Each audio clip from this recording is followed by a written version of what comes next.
Queridos irmãos, a paz do Senhor, aqui é o pastor Gilmar. Estamos aqui para mais uma aula da escola dominical, nesse domingo em que nós temos preparado essa lição para os alunos, a qual tem essa alegria de poder fazer parte da escola dominical. Na lição de hoje, queridos irmãos, nós vamos estudar um assunto bastante interessante. É a lição de número 3, fala sobre eleição e predestinação. Essa lição está registrada no livro aos Efésios, capítulo 1, versículos 4 e 5, que nos diz assim: como também nos elegeu nele antes da fundação do mundo, para que fôssemos santos e irrepreensíveis diante dele em amor, e nos predestinou para filhos de adoção por Jesus Cristo, para si mesmo, segundo o beneplácito da sua vontade. Conforme já dissemos, Efésios capítulo 1, versículos 4 e 5. A verdade prática diz assim: segundo a sua presciência, Deus elegeu e predestinou para a salvação os que creriam e perseverariam na fé em Cristo Jesus. A leitura bíblica em classe está Efésios capítulo 1, o versículos 4 até o versículo de número 12. Você tendo a sua revista em casa, você pode acompanhar, fazer a leitura e ficar bem à vontade na sua leitura. Os objetivos desta lição, primeiro, é esclarecer as diferenças bíblicas entre eleição e predestinação. Também explicar como ocorreu a eleição divina desde antes da fundação do mundo, e constatar que a predestinação bíblica retrata as bênçãos concedidas aos eleitos. A introdução dessa lição fala assim: a eleição e a predestinação são termos importantes na compreensão da doutrina da salvação. Esses vocábulos ligados entre si elucidam o plano divino de levar os pecadores. Nesta lição abordaremos os conceitos bíblicos e a interpretação pentecostal referente à eleição e à predestinação. Então, o objetivo aqui do pastor Douglas Batista nessa lição é apresentar o ponto de vista pentecostal, tá? Como que os pentecostais encaram esse assunto, qual a relevância para os pentecostais, mas nós vamos ver aqui também, como a lição ela é muito abrangente, eu não posso ficar só no ponto de vista pentecostal. Por que que nós divergimos de outros pontos nessa questão da doutrina da eleição e da predestinação? A Bíblia, ela é clara, ela apresenta esse assunto, ele é inegável. Agora, alguns pensadores divergem do ponto de vista teológico, e isso é interessante. Você, como aluno, precisa conhecer também outro ponto de vista. Nós não devemos ficar só aqui na apresentação pentecostal, vamos dizer assim. É interessante conhecer o outro lado, não para criticá-los, não, de forma alguma, apenas para conhecer como que eles pensam. Até porque quando Armínio ele desenvolveu esse assunto, os calvinistas já tinham 50 anos de estudo na nossa frente. Então, é relevante que nós conhecemos o ponto de vista dos calvinistas, tá certo? A introdução aqui, ela fala que é importante a compreensão dessa doutrina. Então, veja bem, aqui fala que é importante.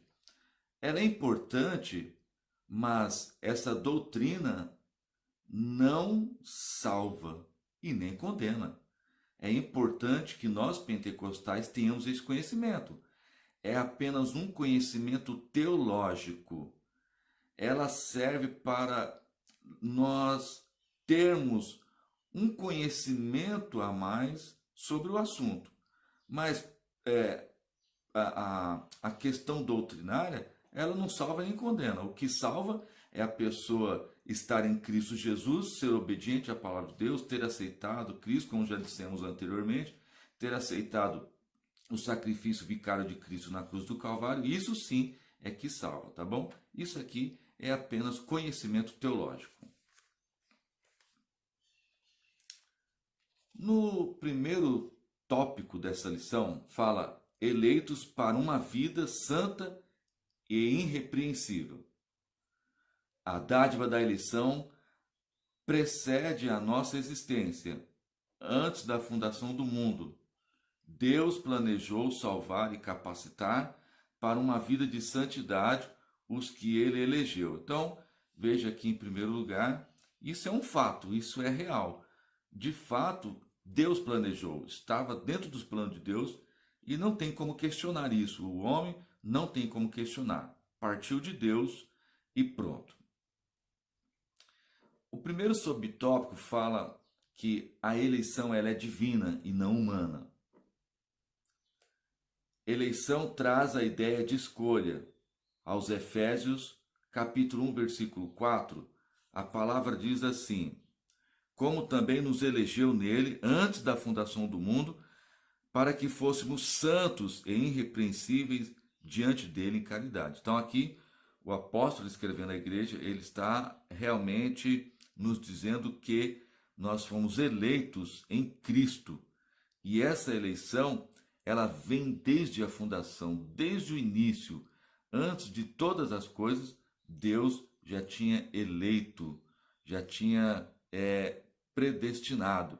Nós vamos ver melhor isso aqui no ponto de vista aqui do autor, não só do autor, pastor Douglas Batista, mas numa visão geral do pentecostalismo. Então veja, aqui a lição fala, essa eleição traz-nos a ideia de escolha.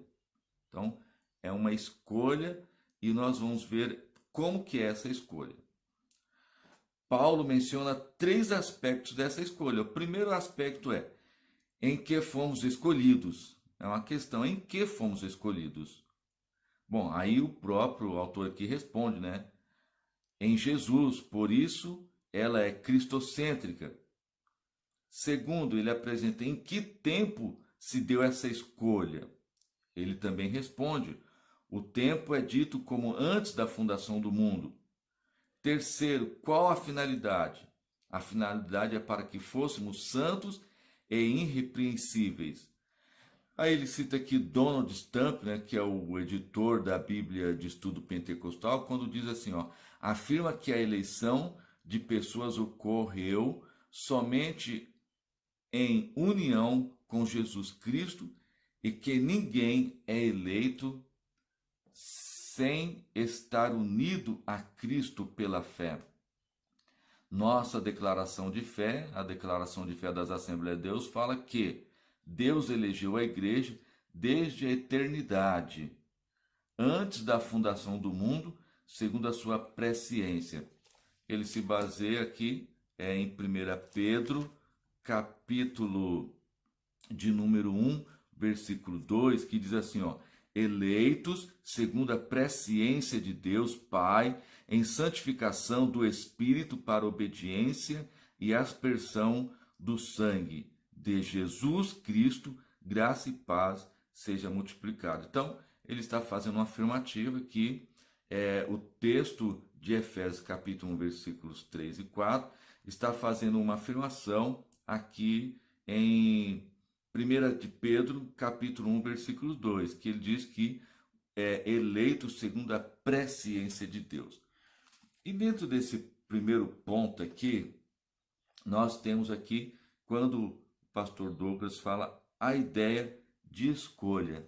Então, veja, essa ideia de escolha aqui, ela é pensada de diferentes formas no mundo evangélico. Por exemplo, Calvino, ele tem um pensamento, ele desenvolve uma tese, e nós devemos respeitar.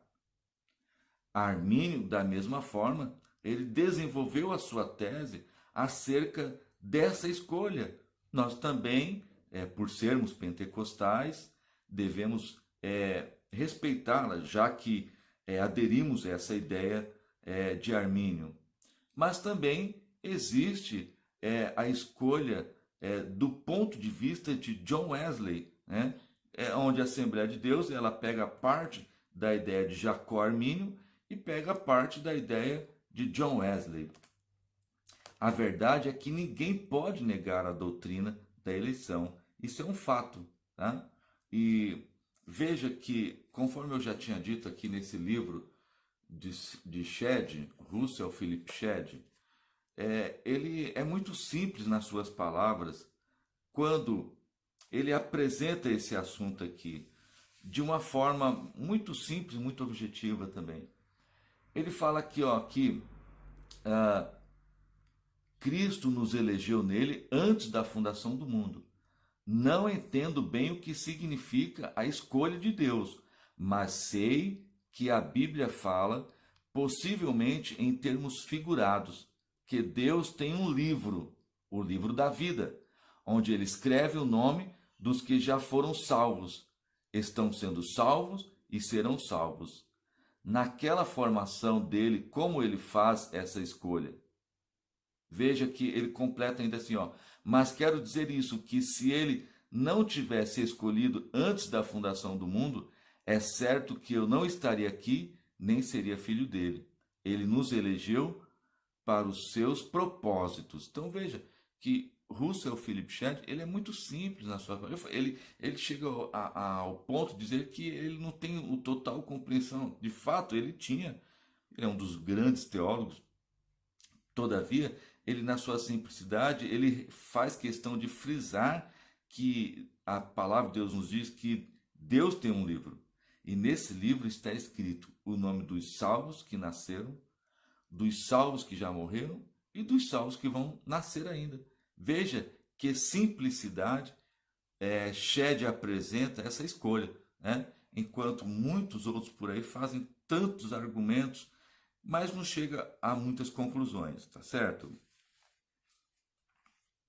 Dando continuidade aqui na lição, o subtópico 2 do primeiro tópico fala as condições da eleição. Então, primeiro nós vimos a eleição. Agora, a condição dessa eleição, como que se deu? Bom, aqui fala assim, ó, a Bíblia de Estudo Pentecostal ensina que a eleição para a salvação em Cristo é oferecida a todos. Se baseia lá em João 3,16, o texto de João 3,16 diz que Deus amou o mundo de tal maneira que deu o seu Filho unigênito para que todo aquele que nele crê não pereça, mas tenha vida eterna. Então, ali o texto ele diz a todo aquele que nele crê. Veja só, torna-se uma realidade para cada pessoa de acordo com seu prévio arrependimento e fé. Entretanto, esse meio não é mérito e ninguém pode cumpri-lo sem a graça de Deus. Então, qual é a condição para a eleição?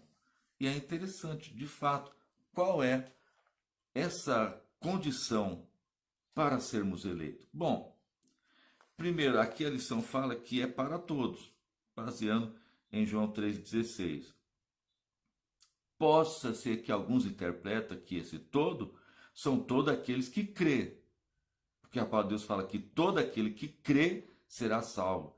Logo, nem todos acreditam. Aí gera um problema também. Porque se a pessoa não crê, vai fazer o quê? Então, a lição aqui ela aborda esse todos, tá certo? Mas aí vem a questão, quem é esse todo? Primeiro, eu gostaria de levar você, aluno, a pensar um pouco. Esse todo pode ser de Adão até os dias de hoje? São todos de Adão até os dias de hoje que acredita, que crê nessa eleição, nessa condição de eleitos para a salvação? Segundo, são todos aqueles que referem à igreja, como pensa uma boa parte dos armínios, que a eleição é para a igreja. Então, todos aqueles que estão na igreja são os que serão eleitos. Então, eu deixo esse questionamento aí, para você pensar, para você raciocinar e tirar as suas conclusões. Bom, para armínios, a eleição ela não é individual, ela é coletiva. É por isso que eles falam que é toda a igreja será salva. Bom, mas aí nessa questão, quando a gente vê esse ponto aí para a igreja eleita, mas aí vem um outro questionamento. Nesse caso, aonde entram os judeus do Antigo Testamento? Como se dará a eleição deles? Qual é o método? Qual é a forma? Então, é algo para se pensar também. Para os armínios, a eleição de Israel é um tratado à parte. Então, eles acreditam na eleição de Israel, acreditam na eleição da igreja. Então, eu deixo esse pensamento assim no ar, né, para que você possa pensar, raciocinar um pouco. Amém? O terceiro subtópico, ele fala vida santa e irrepreensível. Paulo enfatiza que a eleição tem a finalidade específica de sermos santos e irrepreensíveis diante dele. Nesse aspecto, o vocábulo grego hagios, que é santo, significa separados do pecado. Adjetivo grego amanos, irrepreensíveis, expressa algo sem defeito ou inculpável. Os termos apontam para a santificação, isto é, o mais alto padrão ético e moral de vida para agradar a Deus que nos elegeu. Esse ponto aqui é interessante, que nos fala sobre uma vida de santidade irrepreensível. Quer dizer que nós não podemos, em parte, sermos repreendidos. A coisa mais triste é quando você tem que repreender alguém por causa de um erro, por causa de uma falha, por causa de um pecado. Então, a palavra de Deus fala que nós devemos viver uma vida de santidade. Esse ponto de vista é interessante, porque a santidade nos convém, diz a palavra de Deus, seguir a paz com todos e a santificação, sem a qual ninguém verá Deus. A santidade é algo importante. E nesse ponto aqui, veja que os santos significa que é através dessa santidade que pode ocorrer a nossa eleição. Ora, como Deus vai eleger uma pessoa que não tem santidade? Fica sem lógica. Então, é necessário que o eleito ele seja santificado, ele seja santo. E nesse caso aqui é interessante saber disso, porque a eleição ela não se dá pelos méritos humanos. Não é aquilo que nós fazemos de bom na sociedade. Alguns pensam que serão salvos por coisas boas que ele faz, por caridade, essas coisas. Não, isso não salva, isso não garante salvação. A obra em si, ela não tem poder salvífico. Ela pode ajudar, tá certo? Nesse caso aqui, o termo santo é santo por quê? Porque somos separados do mundo, por isso que somos santos. Também somos separados do pecado. E terceiro, somos separados da condenação eterna. Então, a palavra aqui em Efésios 1:4, quando nós vemos essa questão da santificação, é importante porque não é o fato de termos aceitado o Evangelho que nós vamos ficar vivendo uma vida de pecado, de forma alguma.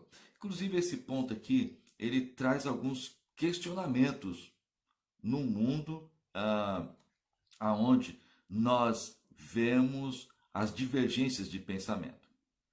Os arminianos têm um pensamento. Eu gostaria de mostrar um vídeo aonde nós temos um pensamento arminiano e um outro vídeo onde nós temos um pensamento calvinista, tá certo?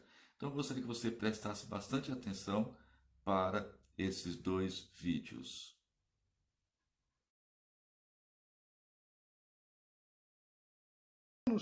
Os chamados remonstrantes, que eram os primeiros discípulos de Armínio, que foram condenados neste sínodo de Dort, que estabeleceu os 5 pontos.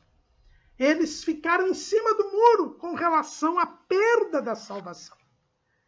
Eles não sabiam ainda se a pessoa podia ou não perder a salvação por causa da ideia da predestinação incondicional. Uma vez salvo, salvo para sempre. O santo é mantido santo para entrar no céu, mesmo que tenha pecado toda a vida. É assim que os calvinistas ensinam.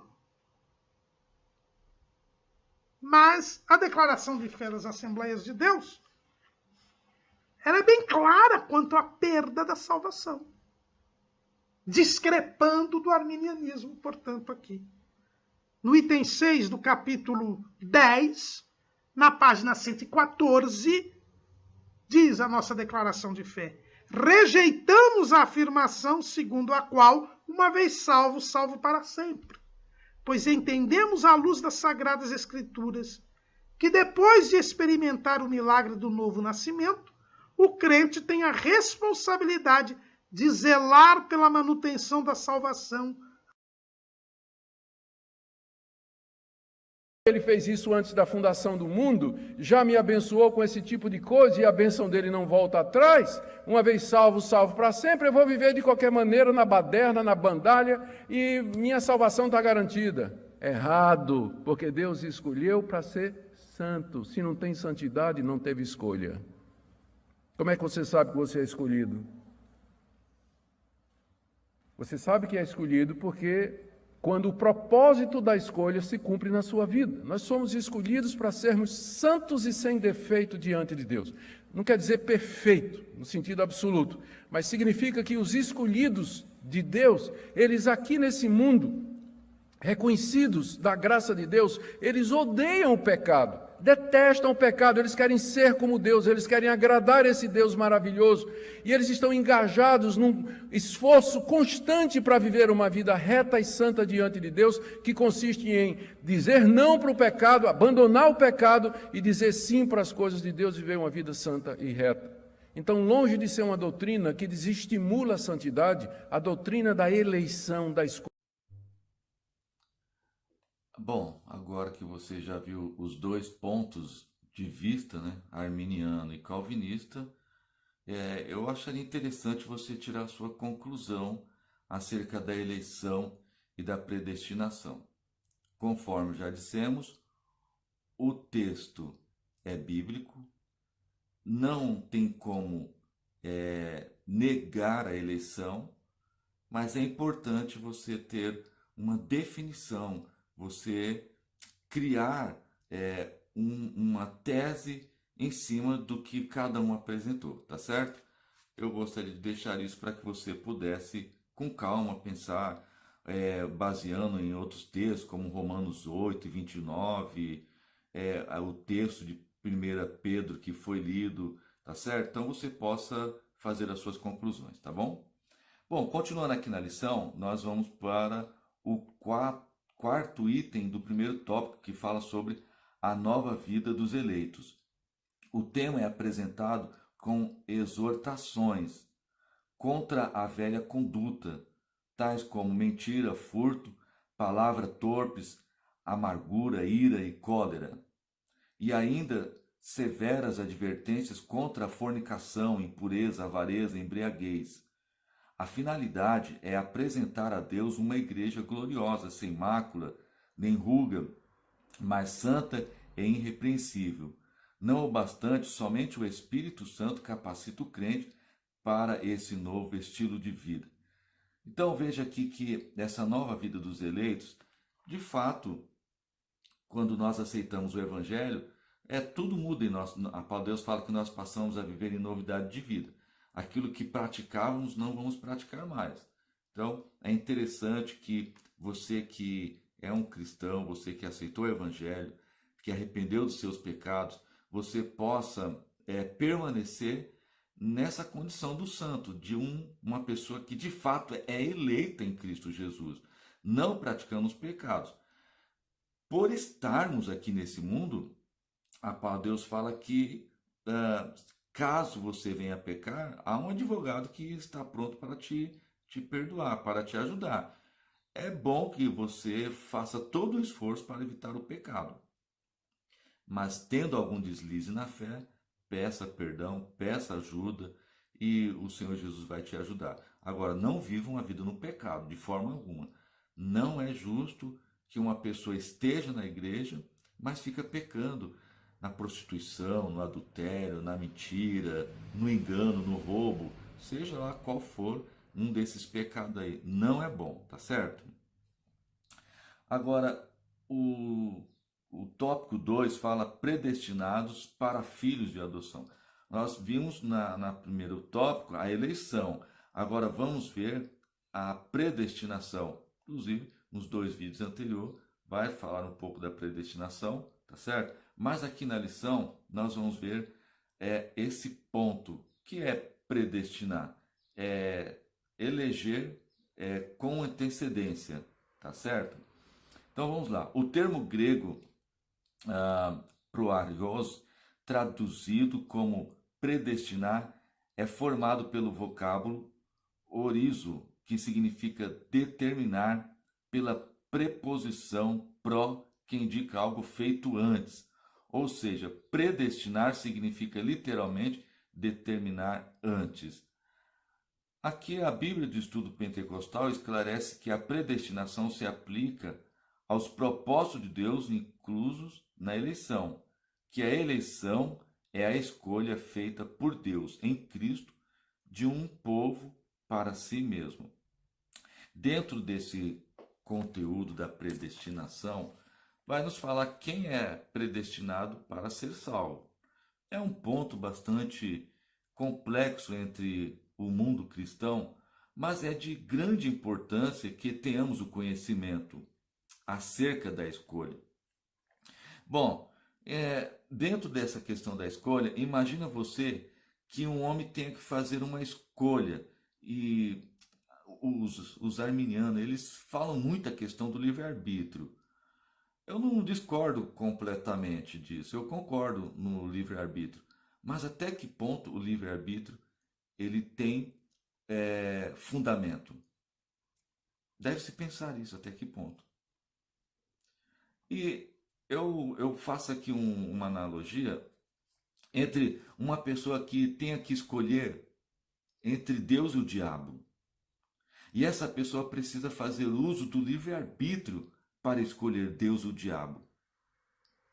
Eu te digo sem medo de errar, ninguém vai escolher o diabo.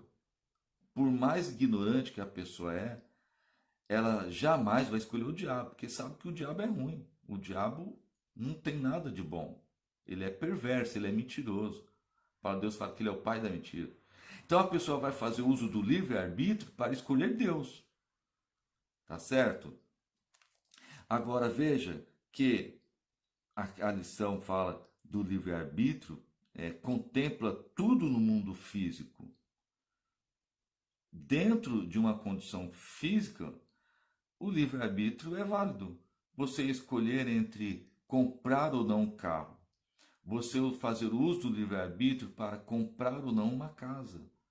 Você fazer uso do livre-arbítrio para ir ou não em determinado lugar. Agora, quanto à salvação, eu penso que o livre-arbítrio não pode te ajudar. Por quê? Porque o homem caído, ele não tem o livre-arbítrio mais. O primeiro homem a ter acesso ao livre-arbítrio foi Adão. Deus deu o livre-arbítrio para ele, para escolher. E Deus orientou ele ali. A partir do momento em que Adão pecou, agora o homem já não tem mais o livre-arbítrio. O homem agora ele é escravo do pecado. Ele está nos seus delitos e pecado. Ele está morto para Deus. A palavra de Deus fala que o homem está morto nos seus delitos e pecado. Ora, o morto tem decisão de escolha? O morto pode escolher? Então veja que fica um pouco difícil de entender o livre-arbítrio para a salvação. A palavra de Deus nos fala em João 16:8. Vamos ler aqui a palavra de Deus no Evangelho de João, no capítulo 16, o versículo 8, que diz assim o evangelista: E quando ele vier, convencerá o homem do pecado, da justiça e do juízo. Veja, se o Espírito Santo há de vir, e ele veio, já está entre nós, e é ele que convence o homem do pecado, então o homem ele não consegue fazer uso do livre-arbítrio para se salvar. Aqui o Espírito Santo é que vai ajudar o homem. Eu sei que você pode usar vários outros textos bíblicos. Nós, arminianos, usamos vários outros textos para comprovar o livre-arbítrio. Assim como os calvinistas, eles usam também vários outros textos para dizer que o homem não tem o livre-arbítrio. Né? Martinho Lutero, por exemplo, escreveu aquele livro Nascido Escravo. E o escravo não tem direito. Qual o direito que o escravo tem? Nenhum. Ele é escravo. Qual é o direito que o morto tem? Nenhum. Ele está morto. Então veja, o homem precisa da ajuda de Deus. Deus, a partir do momento em que o homem ouve a palavra, a fé vem pelo ouvir, o ouvir a palavra de Deus. A partir do momento que o homem ouve a palavra e crê na palavra, aí o Espírito Santo vai ajudar. Por quê? Porque aqui está dizendo que o Espírito Santo convencerá o homem do pecado, do juízo e da justiça. Olha que coisa interessante é a palavra de Deus. Amém? Muito bem. Aqui no tópico 2, ainda vamos ver aqui o subtópico 2 do tópico 2, fala filhos por adoção. Paulo é o único escritor no Novo Testamento que emprega o termo adoção. Pode ver Romanos capítulo 8, versículo 15, Romanos 8 e 15, quando o apóstolo Paulo, ele diz assim, Romanos capítulo 8, versículo 15, porque não recebeste o espírito de escravidão para outra vez estares em temor, mas recebeste o espírito de adoção de filho, pelo qual se chama Abba Pai. Então, o apóstolo Paulo é o primeiro a fazer uso desse termo adoção, porque essa palavra adoção ela não era conhecida entre os judeus, ela era uma palavra conhecida entre os romanos. Os romanos tinham essa questão de adotar alguém, de adotar uma criança, né? Fazer uma adoção. Então, ele traz esse texto para dentro do povo judeu e para ajudar os gentios que estavam se convertendo. Porque ele está querendo dizer aqui o seguinte, que a partir desse momento em que nós aceitamos o evangelho, principalmente os gentios que vinham do mundo pagão, aqueles que estavam ali no grande templo de Artemis, da deusa Diana, que eles eram considerados filhos daqueles deuses. O apóstolo está dizendo aqui, agora vocês que aceitaram o evangelho, vocês estão sendo adotados por nosso Deus. Aleluia, louvado seja o nome do Senhor. Veja, aqui nos fala que essa prática não fazia parte do sistema judaico, mas era comum entre os romanos e perfeitamente conhecida entre os gregos. Assim, o apóstolo enfatiza que foi agradável Deus inserir no plano da salvação. Foi louvável, foi glorioso aos olhos do Senhor. Assim como os romanos ou os gregos faziam uso desse termo, o apóstolo ele traz para a igreja em Éfeso que eles estavam sendo filhos adotivos do Deus de Israel. Ainda que nós vamos ver os privilégios da adoção.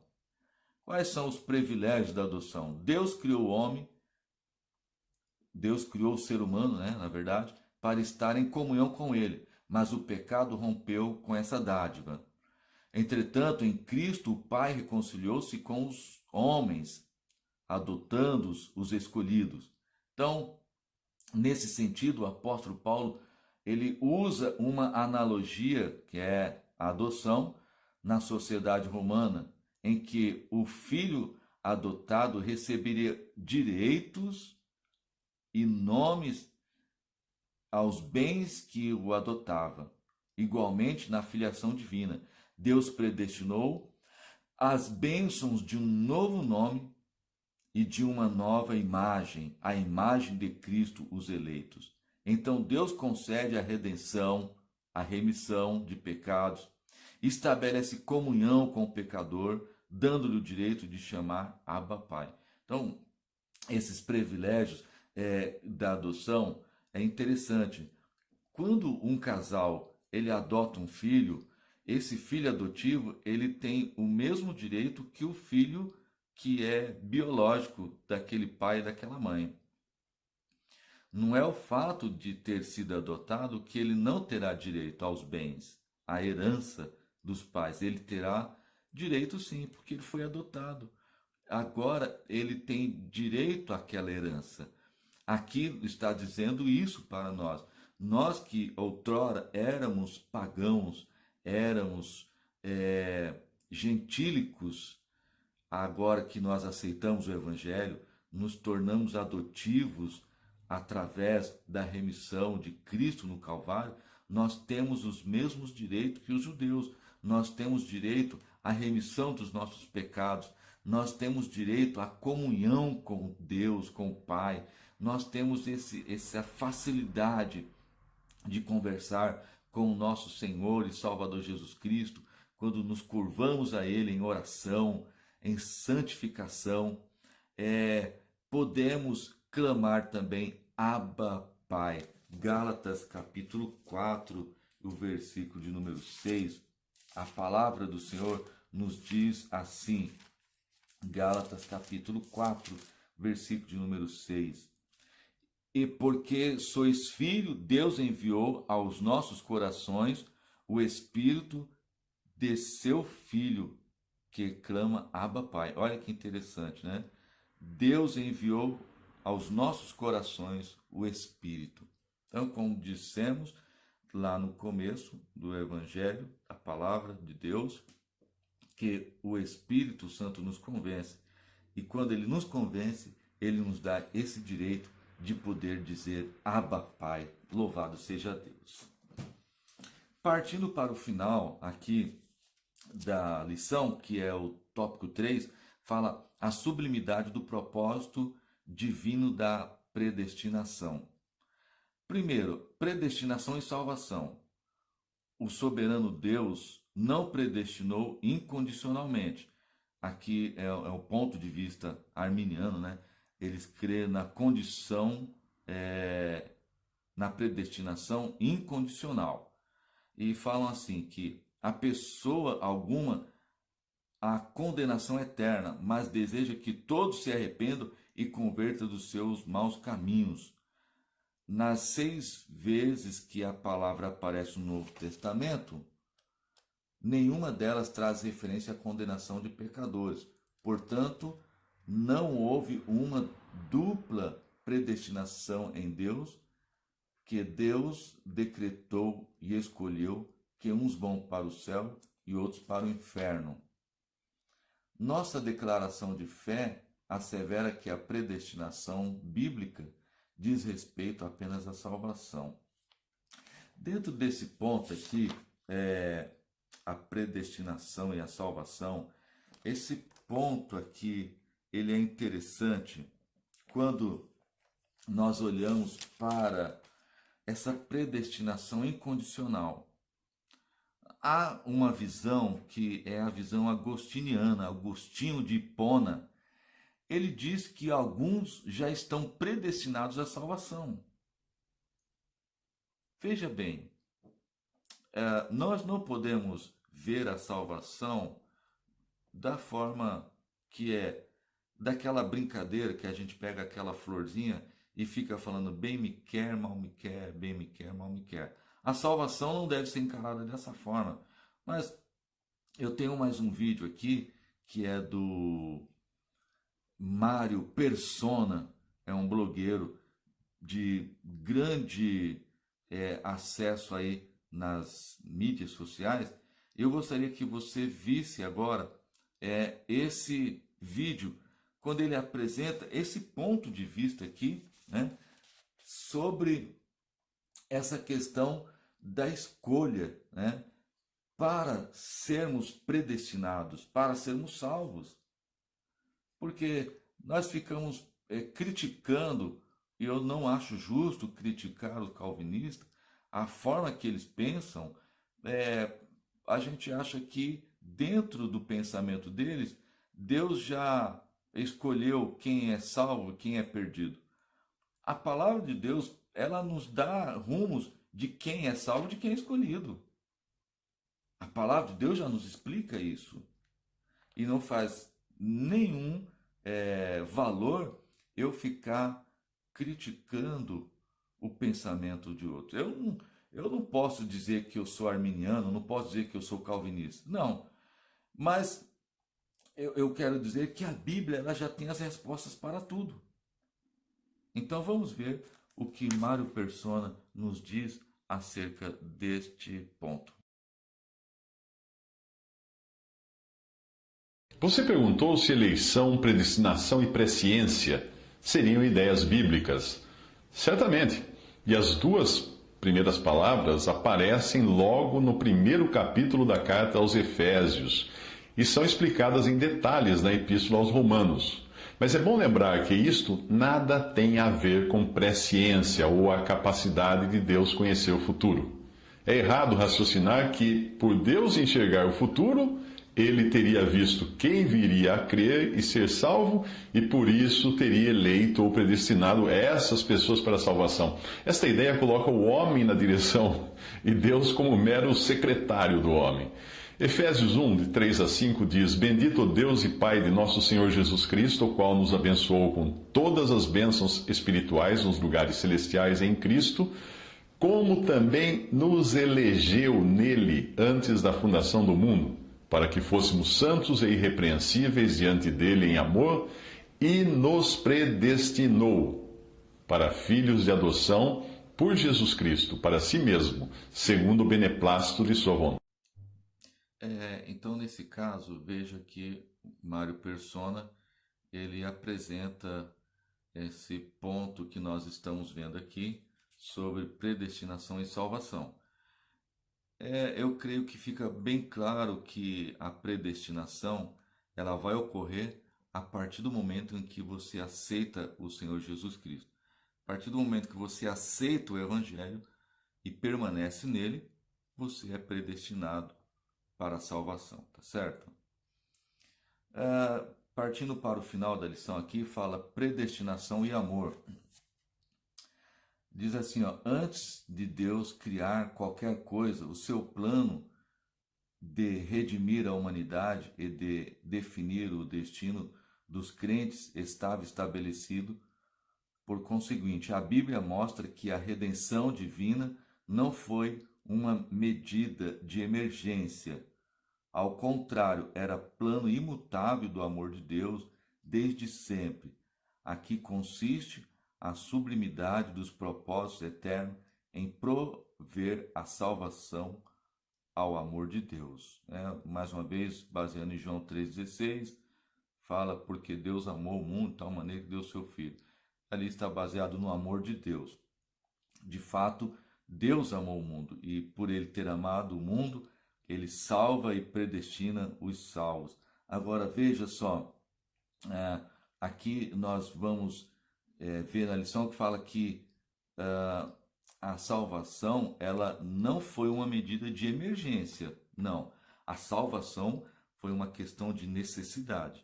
Deus viu lá no princípio da eternidade, Deus viu a necessidade de salvar o homem.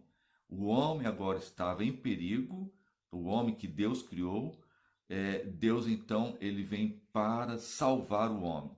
Então a salvação aqui, essa predestinação por amor, se dá por uma necessidade, não por uma emergência, tá certo?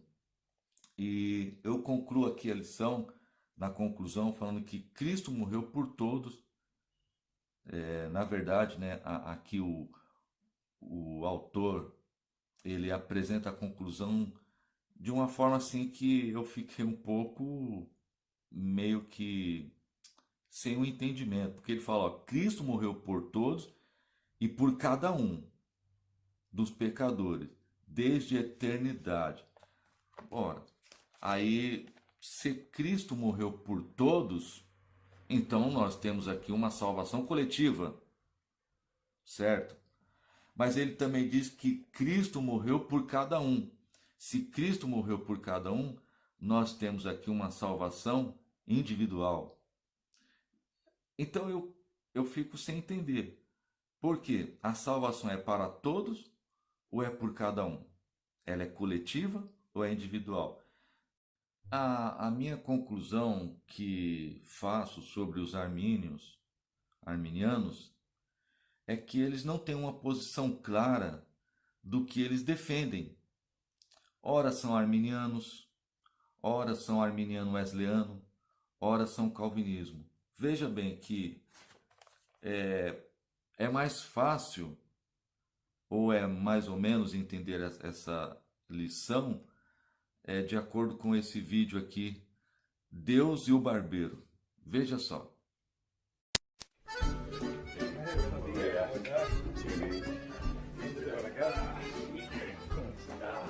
¿Cómo está? Bien, bien.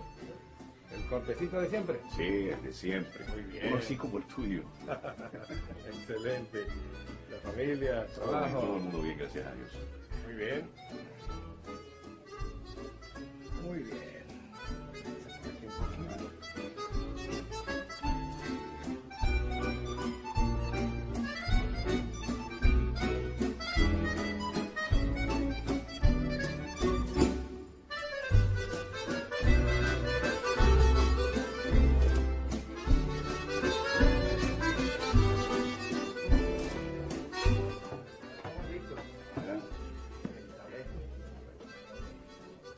Una limpiecita por acá y ya vamos a estar listo. ¿Sabe una cosa? ¿Sí? Yo no creo que Dios existe. ¿Por qué dice eso, mi amigo? Es muy fácil. Al salir a la calle nos damos cuenta de que Dios no existe. Y si no, dígame, si Dios existe, ¿por qué hay tantas personas enfermas? ¿Por qué hay niños abandonados? No, mi amigo, si Dios existiera, no habría sufrimiento, no habría tanto dolor para la humanidad. No puedo entender por qué, si existe un Dios, permite que puedan pasar todas estas cosas.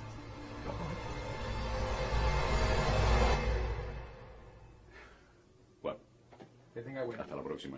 Hasta luego, señor Luis. Lo propio.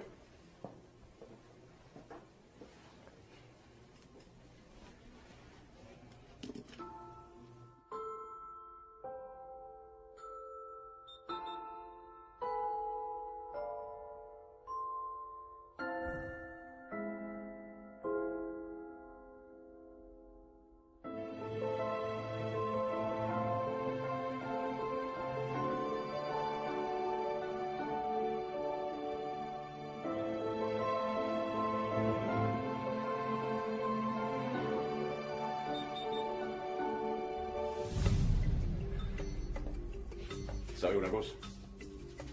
Los barberos no existen. ¿Cómo? ¿Y yo qué soy? Los barberos no existen. Porque si los barberos existieran, no habría personas con el pelo tan largo como el de este hombre. Los barberos sí existen. El problema es que esas personas no vienen hacia mí. Exacto. Ese es el punto. Dios sí existe.